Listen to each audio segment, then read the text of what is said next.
My name is David Gottfried. I work at Georgia Institute of Technology. I've been an ACS member for coming up on 38 years, and I am proud to be a chemist. What's the biggest misconception students have about chemistry? So I still think, and some of it is justified, but I still think within the general public, there's a lot of thinking that chemistry is bad. You hear all the time, oh, that's something bad. It has chemicals in it. Of course, that makes me cringe because my reaction is everything is chemicals, the good and the bad.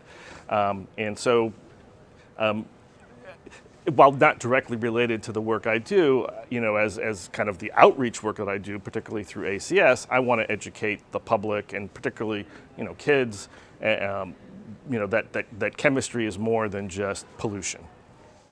What originally got you interested in chemistry? Photography.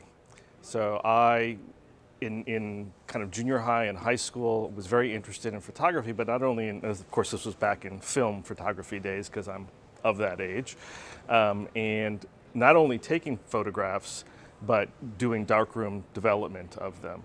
And I have absolutely vivid memories of the first time I took a negative and had an enlarger and projected the light onto a piece of photographic paper and then stuck that in a bath of chemicals, which I had no idea what they were at the time, and witnessed this transformation as a photo emerged from this blank piece of paper, and I was mesmerized and knew that I needed to go into a field where chemical reactions took place.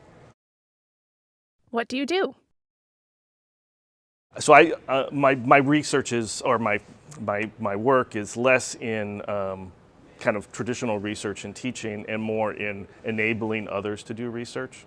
So I help manage a large network of facilities that's headquartered at Georgia Tech, but has facilities all over the country provides researchers with access to instrumentation and expertise.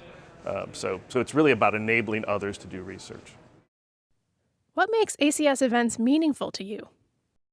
For me, a lot of this is about networking. I mean, the work that I do is really about connecting people and connecting people to facilities and instrumentation that they can use to further their research. And so the way that I do that is coming to events like this national meeting, and seeing what people are doing and seeing if there's a way that I can help them. In fact, just before I walked up here, I was at a symposium full of people at primarily undergraduate institutions. And one of the questions that came up was, what is the biggest challenge that these faculty members face? And the number one thing that they all said was access to instrumentation that they had when they were graduate students or postdocs, which because they're at now smaller institutions, they may not have access to. And so again, I'm part of an organization, and I'll plug it here, NNCI, the National Nanotechnology Coordinated Infrastructure, which is funded by the National Science Foundation, whose specific aim is to provide this capability to everybody that wants to have access to it.